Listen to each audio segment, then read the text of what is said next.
அடர்ந்த காடுகளால் சூழப்பட்ட ஒரு விசித்திரமான கிராமத்தில் ஒரு நேர்மையான மரம் வெட்டுபவர் வாழ்ந்தார். ஒவ்வொரு நாளும் அவர் எளிய கரும்பு மற்றும் மரத்தால் செய்யப்பட்ட தனது கோடாரியால் மரம் வெட்டுவதற்காக காட்டிற்கு சென்றார்.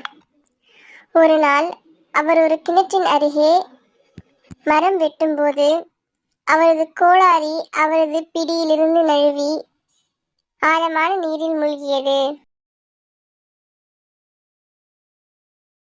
திடீரென்று ஒரு அழகான தேவதை கிணற்றிலிருந்து வெளிப்பட்டது. பளபளக்கும் தங்க கோடாரியை கையில் ஏந்தி கொண்டு விறகுவெட்டியிடம், இது உங்களுடையதா என்று கேட்டது. அதற்கு விறகுவெட்டி இல்லை என்று தலையை ஆட்டினான்.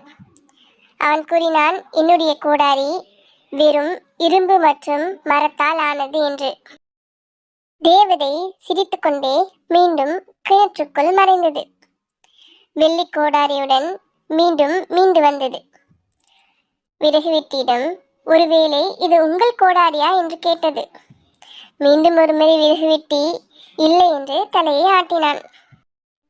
விறகுவெட்டியின் நேர்மையால் ஈர்க்கப்பட்ட தேவதை கடைசியாக ஒருமுறை மறைந்து தனது தாழ்மையான இரும்பு மற்றும் மரக்கோடாரியுடன் திரும்பி வந்தது.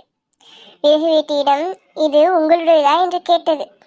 அதற்கு விறகுவெட்டி, ஆம், இது என்னுடைய கோடாரி என்று அவர் கூறினார். தேவதை 3 கோடாரிகளையும் விறகுவெட்டியிடம் கொடுத்தது.